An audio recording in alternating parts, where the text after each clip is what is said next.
Bienvenidos al Festival Internacional de Teatro El Gesto Noble en esta versión 25 versiones de puro teatro para nuestra comunidad carmelitana y obviamente para todos los que nos visitan a través de las redes sociales en esta versión virtual del Festival Internacional de Teatro El Gesto Noble.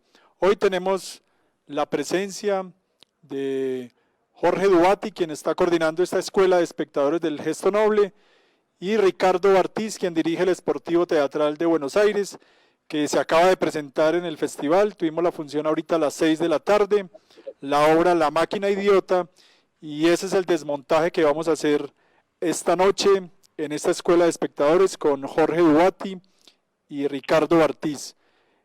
Para iniciar les voy a dejar con un texto, para saludar pues a Jorge y a Ricardo, con un texto que escribió Fito Páez sobre La Máquina Idiota. Dice: espectáculo soberbio, sus actrices y actores son espadas que se doblan y se rechinan cuando la escena lo solicita, instrumentos vivos y coleando que no se permiten un solo respiro de desconcentración. Ellos y Bartiz parecieran formar un gran cuerpo, pulpo de varios brazos, ojos y piernas que abrazan y dibujan una Argentina aparentemente diluida en el tiempo, pero a la vez hoy nítida, auténtica y absurda que nunca. Entonces, Jorge, lo saludamos en la Escuela de Espectadores y que sea usted el que nos presente a Ricardo Bartiz.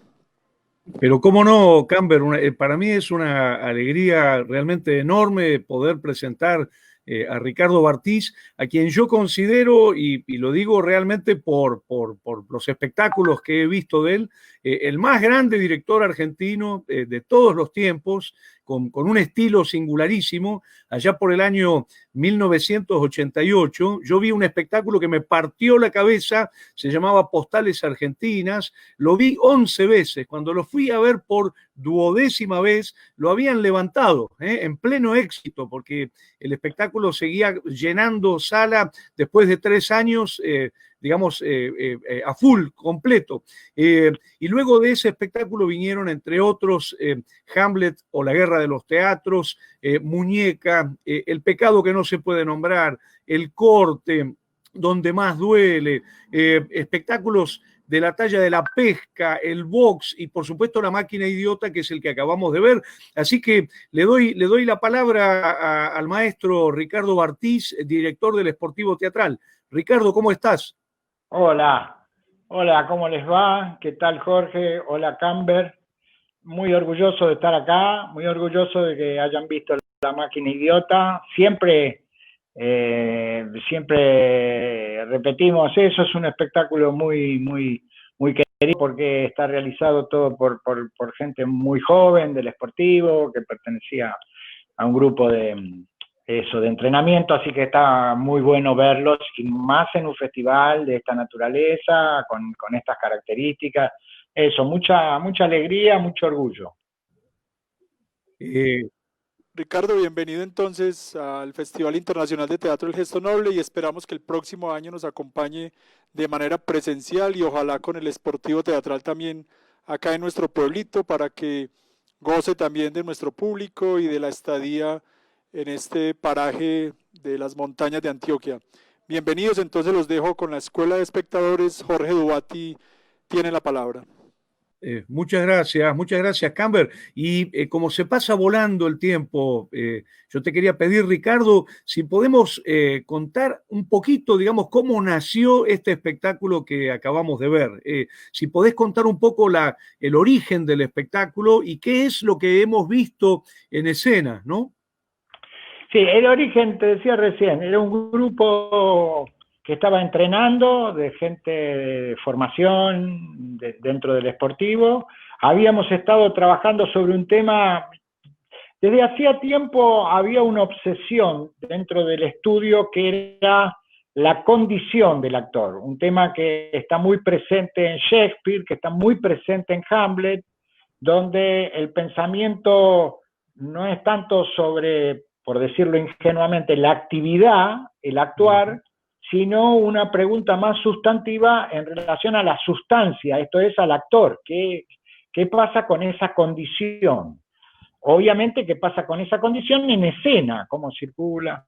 Y ese aspecto estaba muy trabajado en un grupo y también nos había quedado del espectáculo anterior, que era la pesca, el agujero en el piso. Entonces lo usábamos como fosa de algunas escenas de Sepultureros o del Padre Muerto de Hamlet. Y ahí fue muy decisoria una experiencia que viajamos hasta La Chacarita, que es el cementerio mayor que hay en la ciudad de Buenos Aires, que es un lugar realmente enorme, enorme, donde está el panteón de la Asociación Argentina de Actores. Ya teníamos la idea de ser un grupo de actores muertos, de actores de bajo rango, fracasados, con experiencias menores. Nos parecía que eso era un mundo muy atractivo, muy reconocible, nos permitía burlarnos de algunas cosas nuestras, porque podíamos colocarnos claro en un lugar medio fracasado, marginal, etc. Eso fue como si te dijera el origen. Después había algunas tesis que yo tenía. Una era la idea de que ellos ensayaran Hamlet, que hubiera una escena de teatro dentro del teatro, sería, como de una especie de espejo multiplicador. Entonces, se había organizado un concurso que la Asociación Argentina de Actores, la formal, la que estaba del otro lado, su panteón estaba del otro lado del muro, había llamado a que todas las cooperativas o todas las instituciones vinculadas con el teatro en la República Argentina organizaran algún tipo de trabajo para presentar en los festejos de octubre. Y se hablaba de los festejos de octubre y todo como si fuera la Revolución de Octubre, es decir, un acontecimiento enorme del cual ellos iban a participar.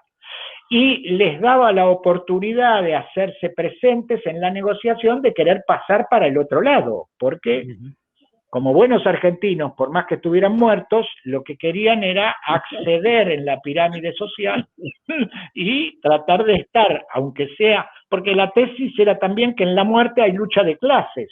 Claro. Quiero decir que hay lugares, digamos, que tienen más prestigio aún muertos que otros.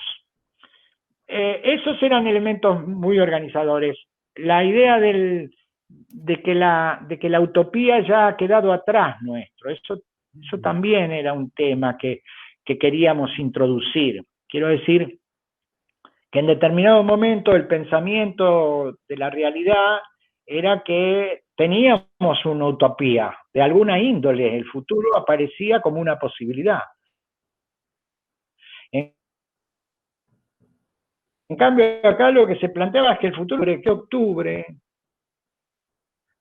había ocurrido, darse cuenta, y que la utopía quedaba atrás.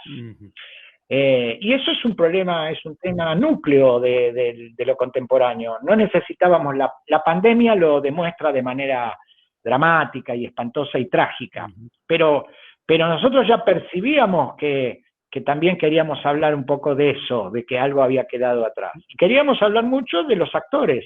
Es un espectáculo muy basado en un gesto amoroso hacia la actuación, hacia la fragilidad de esa actividad, hacia sus aspectos más ingenuos, más amorosos, más humanos.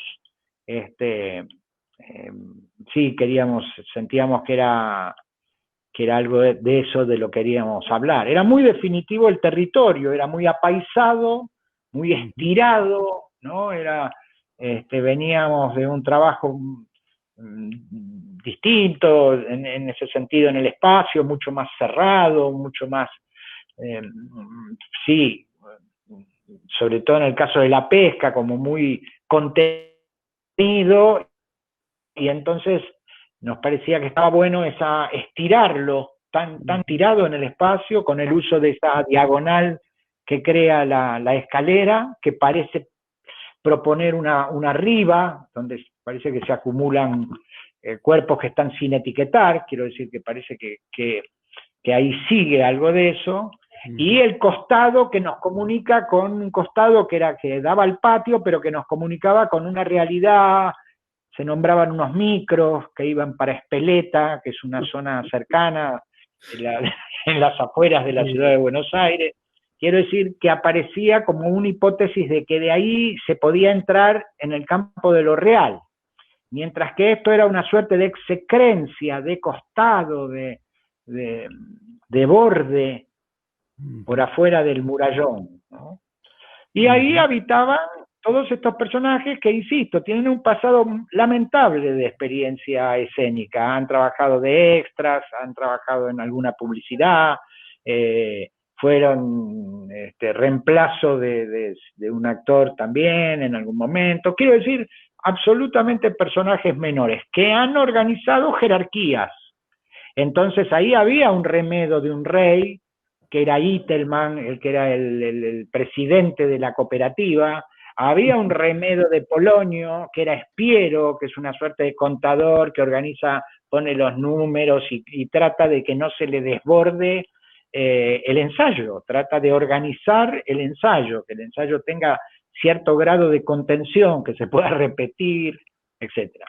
Y después están todos estos personajes que están atravesados por penurias menores, que se le mezclan con la situación que tienen que construir narrativamente. Hay historias de amor, hay una multiplicación de Hamlet y Ofelia entre el personaje del inglés que viene en búsqueda de ese muchacho argentino al cual ayudó a cruzar una calle, y el otro tan emocionado por sentirse perdido cuando es depositado en la vereda de enfrente, le da un beso y le dice te quiero mucho, se excede emocionalmente y el inglés viene a reclamar ese compromiso, como le hace Ofelia a Hamlet, que le reclama su compromiso amoroso en su último encuentro. Y él la rechaza porque tiene problemas de Estado. Bueno, eso nos daba posibilidades de meter la idea Maradona, la idea de cómo creer en un país que tiene como ídolo a alguien que hace un gol con la mano. Digamos, quiero decir, esas contradicciones o esas bromas que aparentemente difícilmente, si no encontraras una mecánica de cierto desbordes, de ciertas actividades multiplicadoras, no podrían integrarse porque no corresponden a ninguna lógica psicológica ni a ninguna lógica de un devenir personaje con su comportamiento realista y su encadenamiento temporal, espacial. Me da la impresión, después hay que ver si eso se logra, ahí los encadenamientos, las derivas, lo derivativo, está más asociado con lo estrictamente teatral, con la melodía, con el ritmo, con las velocidades. Por supuesto que hay un relato, que hay una obsesión en el relato. Hay un elemento obsesivo en la construcción del relato y los detalles y los comentarios. Cada comentario, cada palabra que se hace alude a situaciones maceradas, a situaciones acordadas y establecidas que refieren a algo. Entonces, por ejemplo, a Espiero le irrita desde hace mucho que el personaje que hace Gustavo Sacconi, que hace el personaje que hace de la radio, que dice los textos de la radio,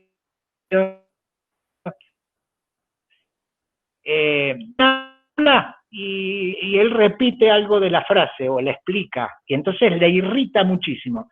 Cuando se produce la reacción, es una reacción que es desmedida en relación en lo aparente a la interrupción, pero como tiene la legitimidad en él de algo muy trabajado y muy elaborado, de repente aparece un sonido y aparece una intensidad expresiva que es arbitraria en lo aparente, y sin embargo, a mi entender, es ligante. Es un ejemplo. Bueno, nada, también es difícil hablar de lo que uno hace porque uno lo quiere.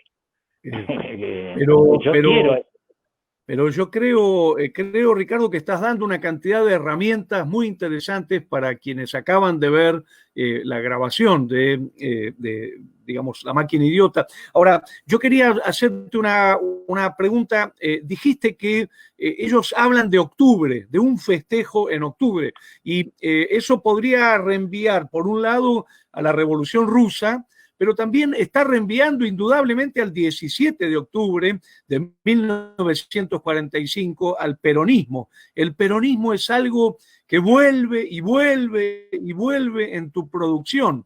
Incluso cuando hiciste Hamlet o La Guerra de los Teatros, el padre muerto en realidad resonaba como la figura de Perón, ¿no? Yo te quería pedir que hables un poquito de ese componente, porque es muy interesante decir que el peronismo es un ingrediente fundamental en la historia argentina, pero al mismo tiempo es un fenómeno puramente argentino. No hay peronismo en Colombia, no hay peronismo en Brasil, no hay peronismo en Uruguay. Claro, claro, sí. Sobre todo pensando que el peronismo es mucho más que una expresión de la política argentina o un recorrido histórico de ciertas ideas. El peronismo también es una melodía, es un elemento que contiene sus opuestos, que está en movimiento, que se está formulando y reformulando continuamente, difícil de ubicar, que requiere un nivel de creencia mitologizante. Digo, tiene una serie de componentes que lo convierten en un elemento muy teatral, como si fuera un núcleo de teatralidad de la República Argentina. Por algo, lo que de repente el personaje de Flor Diesel escucha del otro lado del murallón es un texto de Evita, que es un texto de actuación, más allá de que fue dicho por la vicepresidenta de la Nación y que era un texto político. Pero Evita era una actriz. Su origen, la existencia de esa mujer que se transforma en el personaje femenino más importante de la historia política de la República Argentina, en 7 años nada más, lleva un componente relacionado, nosotros siempre lo pensamos en relación a esa posibilidad que le daba ese cuerpo de actuación, donde la actuación contiene elementos peculiares, es un cuerpo público, porque se hace público en el vínculo con la mirada, con el espectador, y por otro lado privado, porque es propio y hace un procedimiento peculiar, como una suerte de chamán, de intermediario entre zonas, dándole un poco a esto una mirada peronista, que es no creyéndosela, pero al mismo tiempo afirmándolo para poder creer. Entonces, en ese sentido siempre está presente el peronismo, que es y no es al mismo tiempo, porque la tesis fundamental sobre Hamlet es que Hamlet hace una pregunta retórica. Él tiene una experiencia que le indica que se puede ser y no ser al mismo tiempo. El padre muerto que le habla, que es lo fundamental, y el actor, al que ve enrojecerse sus mejillas, llenársele de lágrimas los ojos, por Hécuba, que es una reina de fantasía que el actor cita. Y en cambio él, que tiene los motivos reales de dolor, no puede funcionar, no puede ponerse en funcionamiento. Esa idea de ser y no ser al mismo tiempo, que es algo que plantea la actuación de manera poética, singular, curiosa, necesariamente crítica en relación a la realidad, que funda su territorio de creencia en que es, por decirlo así, el teatro opera como anverso cuestionador de eso.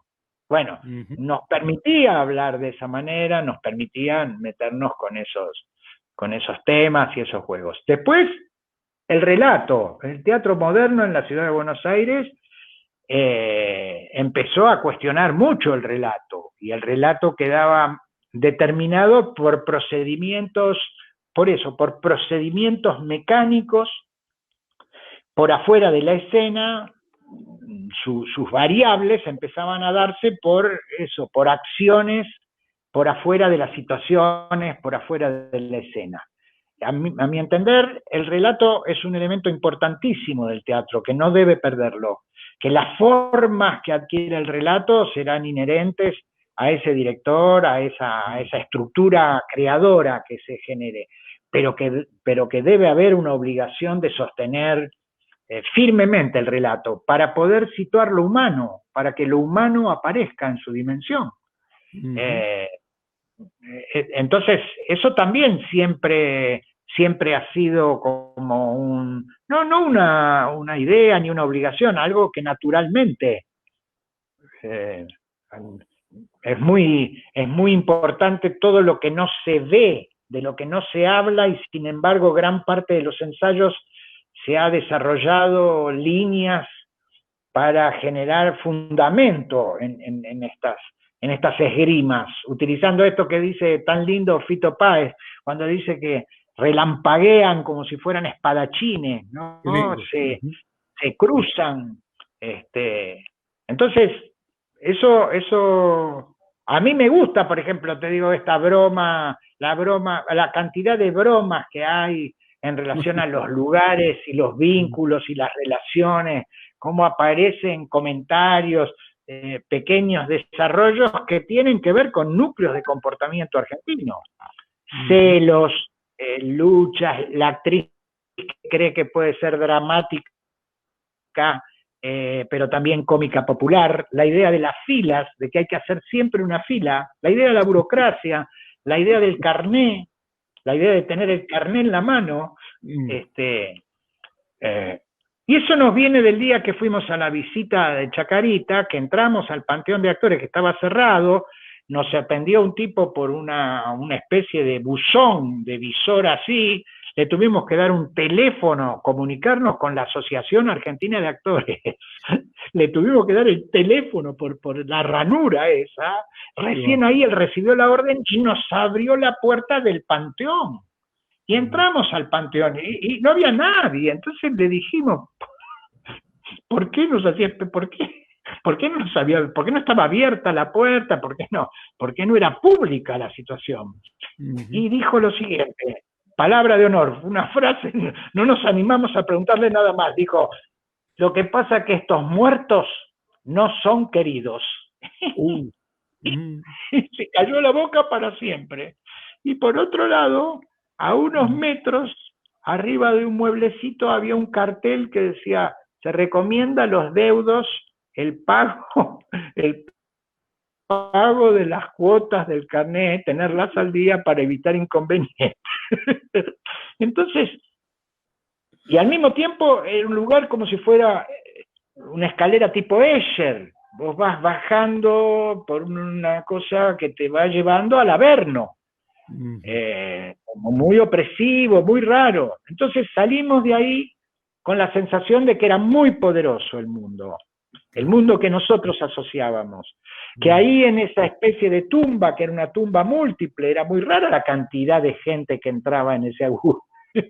Había todo un dispositivo de achicamiento de los cuerpos para poder entrar esa cantidad de cuerpos dentro de un espacio reducido.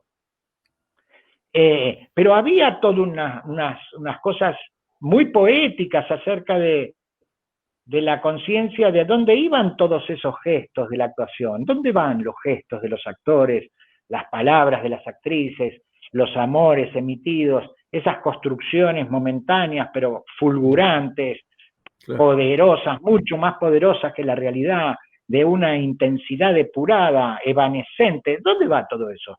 Nosotros pensábamos que quedaban medio restos ahí adentro de esa especie de tumba. Entonces, había toda una mitología, por ejemplo, la que no quería salir, la que estaba retirada allá abajo y no quería participar. O quería participar si le daban el personaje de Hamlet, si le daban el personaje protagónico. Si no, tenía la sensación de que ya no le interesaba. Y no le interesaba porque el público lo aplaude todo, aplaude las butacas, la frase de Alberto Ure, que era un gran director argentino, que el público aplaude todo, el decorado, las sillas, se aplaude a sí mismo. Entonces ya no tendría sentido actuar, dice esa mujer. Después ahí había un negocio inmobiliario que se desarrolla paralelamente, pero si uno está atento aparece una idea de que si se cortan por la mitad los cuerpos, se puede utilizar un mismo espacio y meter dos cuerpos. El famoso 2x1, el famoso 2x1, que es un elemento mítico de la República Argentina, el 2x1, que ya es como un concepto, como una idea conceptual. Entonces ahí también había puesto un gran escritor querido y respetado, pero habían puesto en la Asociación de Argentina de Autores, Argentores, que es una entidad centenaria y con muchísimo prestigio, un cartel que decía: sin autor no hay obra. Y nosotros yo quería tomarle el pelo a eso, quería burlarme, quería decir, che, me parece que no es así, o que es un poco más democrático, que el teatro es una actividad plural, activa, que ya no se puede discutir la preeminencia del texto sobre la escena, que la escena tiene autonomía y que la escena en su autonomía desarrolla lenguaje, y que el lenguaje es un elemento totalizante que incluye el texto, pero no queda subordinado a él. Y el texto se dice y se constituye como tal, pero ese texto que se constituye como tal y como se repite, no tiene que ver con la creación colectiva ni nada por el estilo. Es un texto férreo, mucho más férreo que el teatro tradicional representativo, porque está basado en una estructura melódica. Entonces, si hay alteración de la métrica, lo que hay es alteración rítmica de la escena. La escena dura un segundo más, o alguien se lleva un tiempo que debería haber sido compartido para que ese tiempo circulara de tal manera y todo. Entonces queríamos discutir con eso, pero no queríamos plantearlo como una broma, una ironía, pero en la broma del camionero que con el accidente entra con los textos, parecería una broma sobre eso, sobre la muerte del texto como tal, como padre fundante de la escena, como sentido profundo, etc. También queríamos discutir con tanto monólogo, tantas obras de pocos personajes. El Sportivo quería hacer una obra con muchos personajes, eran 17 actores, que es mucho hacer circular, que no se te repita permanentemente, que no haya confusión, que esa situación pueda, y que no se vea la marca, que no se vea esa cosa tan fea de las puestas tradicionales con mucha gente, donde ponen grupos de personas haciendo que hacen cosas, haciendo que hablan o ocupando lugares que son coreográficos, ¿no? Un tratamiento dinámico sobre los cuerpos deseantes, siempre la actuación, siempre la actuación, como núcleo, como tema profundo. Eso me parece que circulaba mucho en la obra, porque eran actores, porque tenían fantasías de actores, porque querían actuar, porque la actuación quiere actuar, quiere poder tener ese espacio donde funde el ser en el momento que lo niega. Es curiosísima como actividad, es metafísica, digamos, no para darle, pero digo, no porque pensarlo o enunciarlo va en sí mismo a generar lenguaje, pero ahí hay un hálito de grandeza que el Sportivo debe mantener siempre, un hálito de trascendencia, un hálito de poético, de algo, de algo que empuje hacia lo humano esperanzador, no sé cómo decirlo sin ser ingenuo,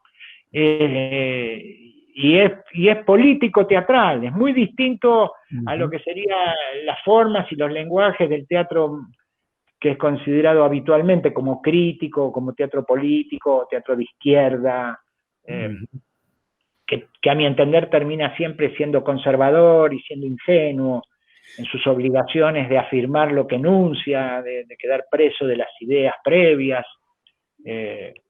A mí me resulta muy tierno, me resulta muy, muy peculiar cómo se unen las dos historias, la del texto, cuando el camionero está muerto y le pide hablar con la mujer y le dice al hijo, y entonces ellos se dan cuenta que está mezclando la obra. bueno, toda esa mezcolanza a mí me parece atractiva y me parece que ahí yo aprendí mucho de poder encadenar, de poder aceptar que hubiera unos encadenamientos que ocuparan tanta gente, porque ahí se te complejiza en las derivas muy intensas cómo operan algunas fuerzas que quedan momentáneamente muy desperdigadas, por decirlo así. Si no se afirma mucho un sistema narrativo ligante, encadenante, melódico, melódico no lo digo en términos musicales, lo digo, o sí, pero bueno, eso es lo que buscaba. Me das pie para recordar a un gran maestro muy querido con quien vos trabajaste, además, Tato Pavlovsky, Eduardo Tato Pavlovsky, que decía que había dos grandes tipos de teatro, ¿no? Un teatro representativo y un teatro de estados, ¿no? Él lo llamaba un teatro de estados y en su argumentación decía, el que mejor hace teatro de estados en Argentina es Ricardo Bartiz, ¿no? Y ponía como ejemplos a Postales Argentinas, al Pecado que no se puede nombrar. Yo te quería preguntar, cuando hablas de este teatro de intensidades, de ritmos, de este teatro de melodía, digamos, te estás refiriendo justamente a esto que Pavlovsky llamaba teatro de estados, ¿no? ¿Vos concordás con esa definición? ¿No te gusta? ¿Cómo la ves? Sí, no, yo siento que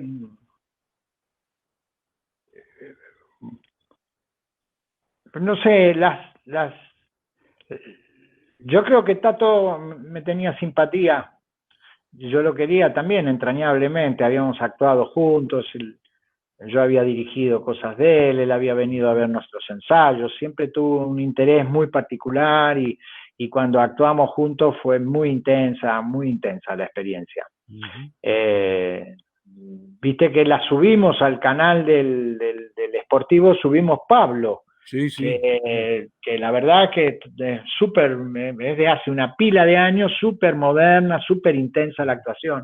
Una maravilla, yo la vi en vivo además, y me partió la cabeza, digamos, finales, segunda parte de la década del 80. Claro.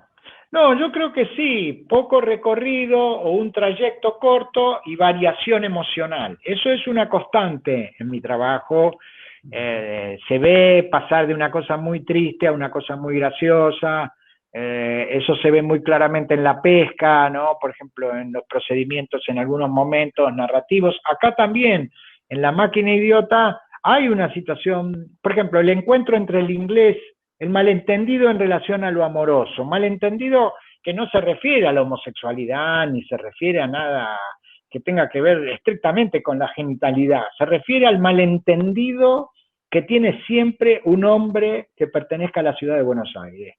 Quiero decir, cómo se comporta con otro hombre, hasta tonto, ¿por qué se siente tan agradecido y tan debilitado en no saber cómo hacer para cruzar en una avenida en Londres, con el problema de no saber el idioma, encontrarse femenizado, por decirlo así, por una circunstancia que lo coloca en un lugar inhabitual como hombre. Y ahí, en esa situación, se compromete excesivamente con la emoción, le agradece con efusión y le da un beso. Y le dice, te quiero mucho, y se vuelve Y el inglés literaliza, porque no tiene una pedagogía, ni tiene una cultura donde las cosas dicen, vos decís algo y puede ser así, pero puede ser de otra manera. Eso es el peronismo.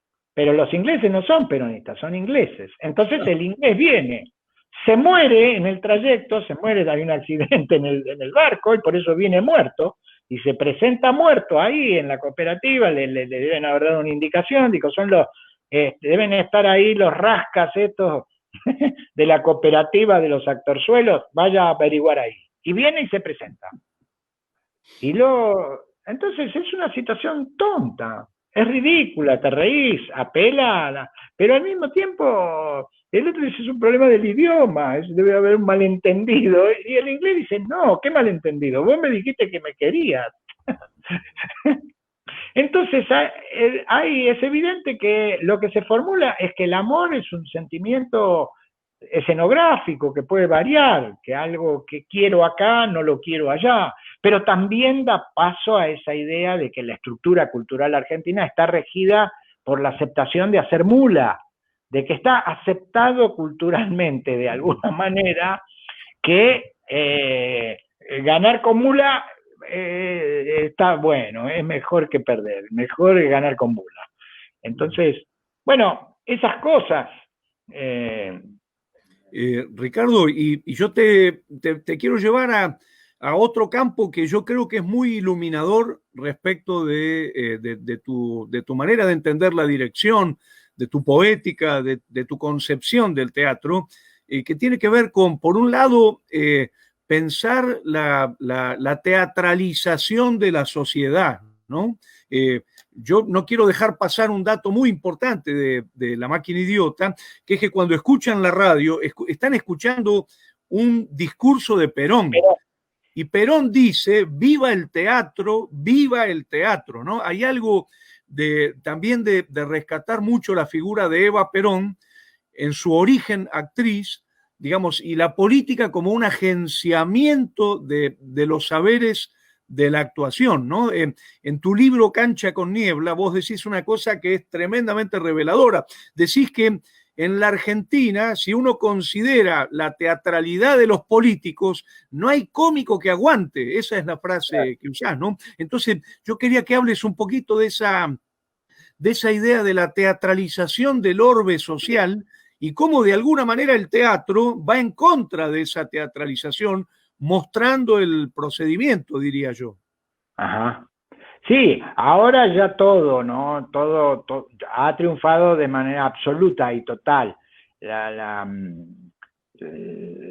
situación de la política paseándose por los sets de televisión, organizando su sentido expresivo, las lógicas dependientes de la imagen, la mula generalizada, el hacer mula de parte de la política, no cuestionarse nunca lo que se dice, sino tener derecho a decirlo. Todas esas cosas son del arte de la actuación. Son situaciones vinculadas y la política siempre desde épocas históricas hizo uso de eso. El grado de teatralización de los últimos 60, 70 años es extremo. Ahora se ha llegado a un nivel de paroxismo, de absoluto paroxismo, y donde la configuración del discurso individual en el plano de la política hace que cualquier enunciado valga, donde ya no haya relato alguno, y entonces la humanidad esté perdida como tal, porque el concepto ya no es un concepto vacío, como libertad o independencia o justicia social, son conceptos que han perdido su capacidad imantativa, su capacidad poética, su idea de promesa, porque han sido viciados, desvalorizados, a llegar al punto de poner al sujeto, al planeta en peligro, porque nosotros estamos pasando un momento de peligro del planetario, por culpa del hombre, más allá del virus y todo, más allá de eso. Pero todo lo que está sucediendo en relación a los incendios, al desplazamiento del hielo, al calentamiento global, a la guerra, a la locura, al enunciado de lo destructivo del hombre y de un dominio hostil hacia la naturaleza y hacia los propios seres humanos, ha generado un peligro total.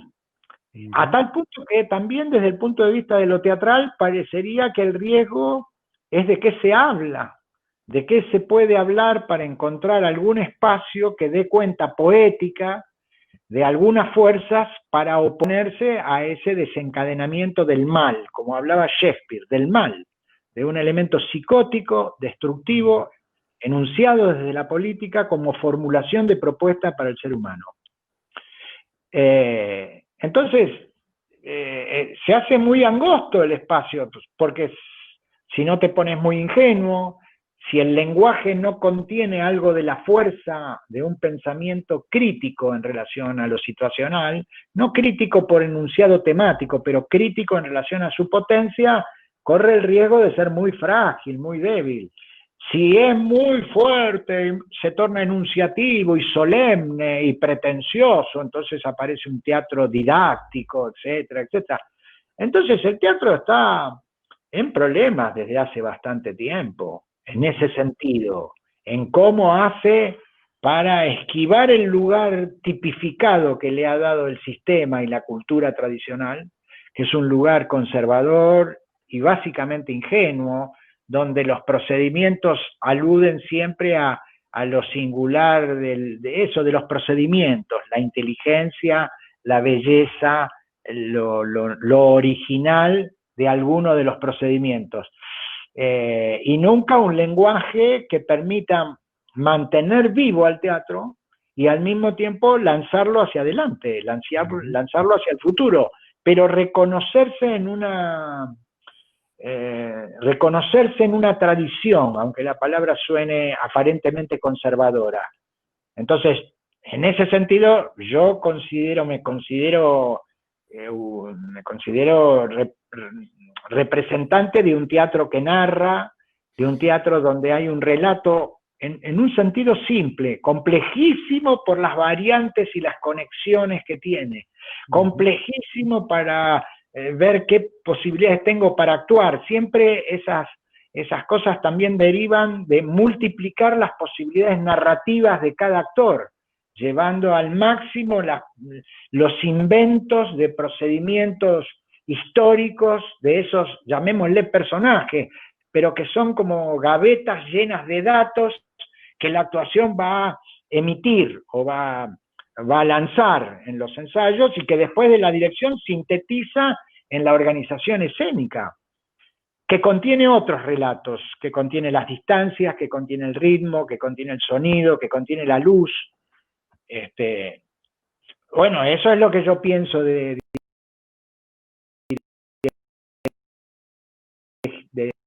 dirigir edición, pero de los grandes directores del siglo pasado, de los grandes, enormes directores que lograron establecer un canon para la dirección, un registro del lenguaje, un registro de ese territorio, que si no quedaba como un traductor o como un puestista del texto, ¿no? O un acompañante de las veleidades de los actores, sino como alguien que propugna también una hipótesis de lenguaje que va a crearse entre la dirección y la actuación, pero no son las experiencias del 60 de la creación colectiva. No es esa las mecánicas. No importan mucho las mecánicas. Importa la idea de una actividad horizontal, de intercambios poetizados, con la dirección muy clara en la presentación de su idea y su plan general, pero con mucha apertura, muy erotizado hacia el ensayo. Es en el ensayo donde se dirime el futuro del espectáculo. Es por cómo se ensaya que los lenguajes derivan hacia un lado o hacia otro. Claro. Y no hay mucho misterio ahí. El teatro comercial lo resuelve con claridad. El ensayo tiene su lógica de hacer lo más rápido posible con el menor costo posible. Esa es su lógica y su organización. El teatro alternativo tiene que tener otra. No es porque no somos profesionales, no, es porque trabajamos de otra manera, producimos de otra manera, pensamos de otra manera, pensamos el tiempo de otra manera. No es que necesitamos más tiempo. El teatro comercial o el teatro oficial ensaya mucho más que nosotros, muchísimo más. Gasta muchísimo más tiempo. Lo que pasa es que nosotros tenemos que dar clases o hacer otras actividades para vivir. Nadie nos paga por dirigir, ni por actuar. Ricardo, y te pregunto, ¿cuánto tiempo llevó ensayar, digamos, el campo de ensayo de La Máquina Idiota? ¿Cuántos meses? ¿Cuánto tiempo? Como un año de haber ensayado. Más o menos. La verdad es... Contarnos todo, era muy difícil, terminábamos muy tarde, era muy difícil, éramos muchos. Al 17, claro. Al principio éramos 22. Mirá, qué Y después bárbaro. quedaron 17, pero éramos 22 personas. Entonces, Claro. juntar las 22 personas era difícil. Ricardo, vos sabés que, como yo te decía, se pasa volando y nos quedan exactamente, según la medición que yo tengo acá, nos quedan 15 minutos. Entonces, yo lo que te quería hacer un par de preguntas más, si te parece, y una tiene que ver con, digamos, con otro rasgo muy importante que atraviesa dentro de lo que serían los códigos populares tu teatro, que es la idea del fútbol, ¿no? La idea del deporte. Y yo no puedo dejar de llamar la atención que, digamos, en la pantalla donde aparece tu imagen, no está tu nombre, Ricardo Bartiz, sino aparece el nombre del teatro, el nombre del grupo, ¿no es cierto? El Sportivo Teatral. Sportivo Teatral es el nombre de un equipo futbolístico, ¿no? Yo te quería preguntar qué pasa entre el teatro y el deporte en tu caso, y especialmente qué pasa con el fútbol. ¿Por qué Sportivo Teatral? Sí, bueno, varias cosas, todas polémicas y todas las digo de manera simpática, pero para generar teatralidad. Teníamos que ponerle un nombre, nos invitaba al Festival de Madrid con Postales Argentinas, que había sido un éxito en el Festival de Cádiz, y habíamos picado y teníamos que ponernos un nombre, porque estaba el Cricot 2 de Cantor, estaba el Rustavelli de la URSS, estaba la Royal Shakespeare de Inglaterra, dos o tres grupos más, y nosotros. Nosotros. Entonces, y ahí todo el mundo se ponía en esa época, te estoy hablando de los 80, centro de experiencias dramáticas. No sé, ¿no? Todos unos nombres como muy rimbombantes. Y entonces a mí me parecía que lo que yo más sabía de teatro se lo debía al fútbol, de manera literal, ¿no? Era una metáfora. Si yo entendía algo en algunas cosas en el espacio y todo, las entendía también por las dinámicas del juego. Y entendía una cosa determinante para ese momento, te estoy hablando de finales de los 70, que las técnicas no eran puras, que las técnicas intentaban tener un dominio de algo que es un arte evanescente, momentáneo, que requiere una técnica depuradísima, pero no se puede fijar en una metodología. Empezaba a verse la deformación de los directores técnicos, la importancia del formateo, de la lógica del juego, empezaba a verse la infiltración del pensamiento conservador, formalista, sobre una experiencia que es el juego, y una experiencia donde el goce y el placer y todo está regido por leyes poéticas, que vos podés hablar después de verlo jugar, pero no podés determinar cómo armar el juego. Que en el juego no se piensa que hay una intuición organizada en base a una acumulación de experiencia. Entonces, lo mismo en relación a la actuación. Se actúa porque se posee la potencia y porque se la ejercita, pero no es que voy a aprender, que la técnica me va a dotar, me va a generar lenguaje. La técnica organiza las fuerzas. En el deporte, el entrenamiento, el trabajo es para la preparación. En el juego, es el juego. Entonces, en el teatro, el juego es el lenguaje, que es lo acordado entre la dirección y la actuación en la repetición y repetición y repetición de los ensayos, hasta lograr una masa que al principio es deforme, elástica, arbitraria, confusa, caótica, hasta que se constituye en una malla firme que contiene todos los relatos, el texto, lo pictórico, lo musical, y sobre todo contiene a la actuación, que es esa potencia, esa potencia, ese desparramo de asociación disparatada que es la actuación, que está organizada en relación a esa totalidad. Lo que en un momento dado era el texto y el relato del texto, acá es el relato del lenguaje, que no tiene las mismas reglas ni se construye de la misma manera. Tiene permisos que derivan de otra y que requiere también otras personas, requiere otro tipo de actores, o por lo menos requiere que la actuación salte de un lugar meramente representativo y vaya a territorios más abiertos, más autónomos, más poéticos, ¿no? Bueno, eso me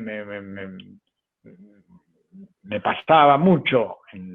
Siempre me ha parecido importante eso, confiar mucho en la sensibilidad del actor, en que pueda hacer también. Ahí requiere que el actor tenga un gesto de desprendimiento en relación a no repetirse, a tratar de no resolver, a meterse en situaciones donde de repente es consciente de que no tiene mucho, que desde el punto de vista estrictamente de su potencia, no ha encontrado a lo mejor un lugar muy, muy ostensible para poder narrar su potencia, y sin embargo afirma lo grupal de una manera muy generosa. Entonces eso es importantísimo en un tipo de procedimiento como este, ¿se entiende? Quiero decir, en una cosa tan coral, que todo el coro luche y tire para el mismo lado y defienda cada escena como si fuera la última, sin a veces tener el protagonismo que de repente tienen otros, es muy meritorio de la actuación, es muy meritorio. No es meritorio en términos morales, es meritorio en términos técnicos, en tener una capacidad de concentración y de sostenimiento escénico de esa naturaleza, ¿no? Ricardo, por supuesto, hablando de esportivo, esto vuelve a aparecer en tu libro Cancha con Niebla, ¿no? La cancha de fútbol, justamente. Ahora, a mí me gustaría preguntarte dos cosas, porque ya estamos casi cerrando, y la primera tiene que ver con la escuela. El esportivo teatral también es una escuela, ¿no? A mí me interesaría que cuentes un poco qué es lo que se enseña en la escuela. Nada. No, es un estudio, quiero decir, siempre supimos que teníamos que tener un lugar para poder ensayar, bueno, eso, y entonces hacer teatro en las condiciones que trabajamos y todo no es rentable, o es poco rentable, o aparece cuando viajamos a los festivales internacionales o situaciones así, pero también ha habido siempre de mi parte cierta renuencia a no estar preocupados por sostenernos con lo teatral. Quiero decir que siempre se ha pensado que dar clases y todo era una forma de ayudar a poder pagar ese lugar y a poder sostenerlo, y que los gastos de sostenimiento vinieran de las clases y hubiera absoluta libertad para que se pudiera ensayar o trabajar o presentar los trabajos sin las obligaciones de tener que vender tantas entradas o tener que vender esto o vender lo otro, una cosa por el estilo. Suponete, se estaba ensayando la gesta heroica sobre el Liar en un espacio reducidísimo del estudio, habiendo otros lugares infinitamente más grandes y habiendo reducido el aforo de público a 25 personas. Por suerte no se estrenó por la pandemia, pero digo, parecería una locura teniendo espacios muchísimo más amplios que nos permitirían hacer funciones para 100 personas o algo por el estilo. Entonces, digo, siempre el trabajo en el estudio fue preocupaciones que nos habitaban o temas que nos preocupaban, siempre tratando de ver qué se podía desarrollar como aportación a lenguajes donde había poco desarrollo de la autonomía de la actuación. Quiero decir que nosotros veíamos que todavía permanecía siempre un dominio muy grande de lenguajes naturalistas o realistas o lógicos, o que de repente se veía... Bueno, ahí también el estudio pasó en un momento dado por una cierta mirada crítica en relación a un excesivo campo paródico, como si teníamos que tener cuidado porque en determinado momento el intento de hacer estallar ciertos lenguajes, de crispar, de exacerbar, de todo, te diría hace 15, 20 años, produjo como cierta sensación de vacuidad, de un peligro de superficialidad en relación al sostenimiento de elementos más poéticos, más potentes, más raros. Ricardo, y al mismo tiempo vos decís que no solo dan clases, sino también usan el espacio para entrenamiento, para ensayo, ¿no? Yo sé que durante muchos años tenías un espacio fijo, creo que eran los días martes, donde era un espacio de experimentación, ¿no? De investigación. Es decir, que el esportivo también, en el corazón del esportivo está esa actividad, llamémosla experimental, Sí. investigativa, ¿no? Sí, o por lo menos de cosas que tenés que tener la comodidad de un intercambio más genuino, más sin tantas respuestas, donde uno también está un poco perdido. Y porque gran parte de la mecánica del trabajo en el ensayo es aceptar que uno está perdido y que está ahí buceando y que de vez en cuando encuentra cosas que después liga con otras, y ahí Claro. hay unos procedimientos de aceptar esa lateralidad. Y ahí era también, en el caso de La máquina idiota, estaban muy presentes las enseñanzas de Shakespeare en Hamlet, que es la idea de lo lateral. Polonio dice muchas veces que se encuentra la verdad accediendo por el costado, de una manera lateral, ¿no? Ahí es muy gráfico, siempre fue muy gráfico para nosotros dentro del esportivo las entrevistas que le hace un tal Sylvester a Bacon. Y hablando de Pavlovsky, él me las regaló cuando un día en los años 80, una cosa así, muy generosamente. Vino un día y me dijo, toma, esto te va a servir. Y me regaló unas fotocopias anilladas de las entrevistas de este hombre Sylvester a Bacon, que son extraordinarias, donde él habla del accidente, donde él habla de la mancha, donde él habla de mantenerse en torno. Elementos muy gráficos para definir algunas cosas que me pasaban ensayando o cómo era la modalidad de trabajo dentro del esportivo, del ensayo, que es eso, mantenerse en una situación de no definir hasta tanto ver muchas alternativas situacionales, ¿no? Sin estar preocupado por narrar, por definir, porque aparezca la actuación. La dirección debe sostener en los procesos el estímulo permanente de interrogarse, de curiosidad, de no responder ansiosamente a la respuesta, de tratar de tener la obra, de tratar de tener la situación, de tener la definición, ¿no? Ricardo, para cerrar, porque nos queda muy poquito tiempo, pero no quería dejarlo pasar. Vos antes hablaste de que te sentías vinculado a una tradición de directores, ¿no? Y directoras, digamos, de una tradición digamos, de antecesores, ¿no? Si tuvieras que nombrar algunos de ellos, ¿cuáles son los que realmente tenés como referencias, como, digamos, de alguna manera como hitos o formas de tener en cuenta permanentemente para poder producir, digamos, tu teatro? Sí, tal vez,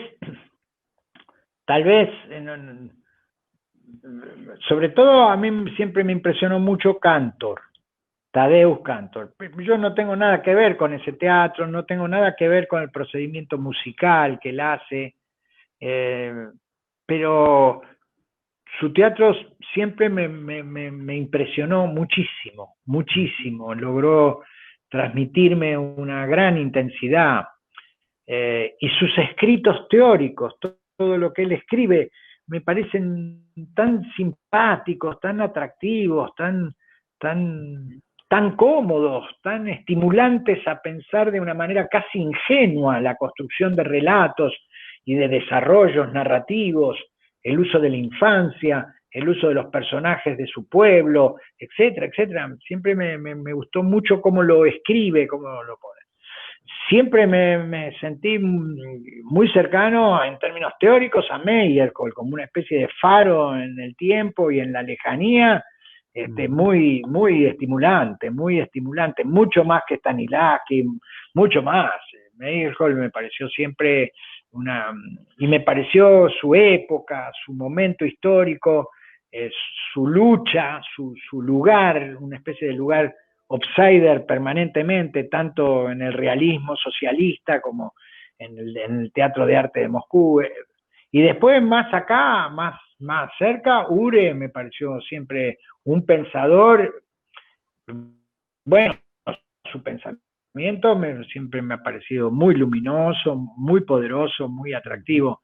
Y hace un rato nombraban a unos que son muy queridos por mí, que son los de la zaranda, muy distinto al teatro que yo hago, pero muy queridos, muy queridos y muy comprendiendo algo común, profundo, esencial, en relación a lo que está en juego en el acontecimiento de producir teatro, a la responsabilidad que significa ese lugar.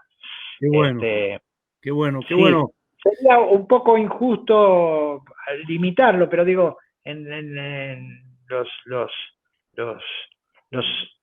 uno es muy deudor también de todo lo que ha visto, en el mundo, las veces que ha visto. Por ejemplo, yo vi a Cantor, vi La clase muerta en Caracas, en un festival de Caracas en el año 85, 86. Uh-huh. Entonces, digo, de repente ver eso justificaba todo el viaje, todo el festival, digamos. No es que eso generó en mí una influencia a hacer, pero generó una sensación de que había algo que me producía una conmoción enorme, como esas cosas que te pasan con la literatura, que sentís que ese escritor te habla a vos, o parecería que expresa algo muy esencial tuyo, que no es solamente lo racional, ¿no? Entonces... De acuerdo. Ricardo Bartís, la verdad, no solo sos, como decíamos antes, el más grande director argentino por la singularidad de tu teatro, sino también por tu pensamiento, por tu forma de producir pensamiento sobre el teatro. Así que no sabés cómo te agradecemos, digamos, tu presencia en la Escuela de Espectadores de este 25º Gesto Noble, este 25º Festival del Gesto Noble. Y esperamos que el año que viene estés en Carmen del Viboral en presencia con la versión del Rey Lear. Eso sería fabuloso, digamos, la gesta heroica que es tu versión del Rey Lear de William Shakespeare. Así que muchas gracias, Ricardo. No, gracias. Primero, gracias al festival. Espero que sigan. Mañana se presenta Terra, el grupo Terra. Exactamente, el Teatro Terra. Vamos a hacer la Escuela de Espectadores mañana sobre la maldición del rey ciego. Así que después de ver también digamos, la proyección, vamos a poder charlar con el grupo Teatro Tierra. Bueno, éxitos para mañana martes. Muchísimas gracias, Camber. Muchísimas gracias, Jorge. Siempre es un placer, y muchas gracias por eso, por recordar a La Máquina Idiota, que, como les decía al principio, es un espectáculo muy, muy querido por nosotros. Muchas gracias.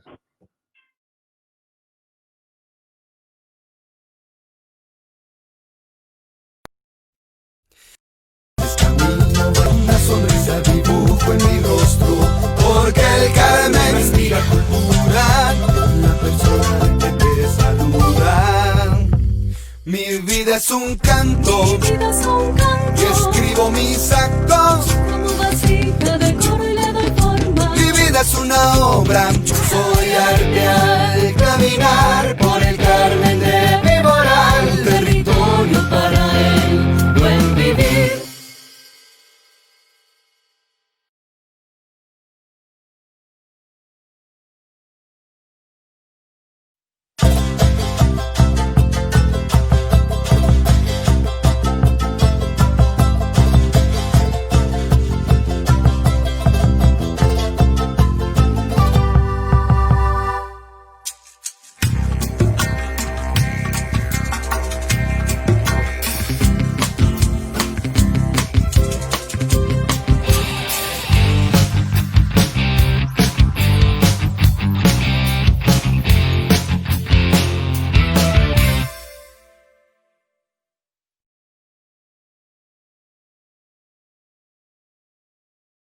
En las calles camino bailando, y una sonrisa dibujo en mi rostro, porque el Carmen inspira cultura en la persona que te saluda.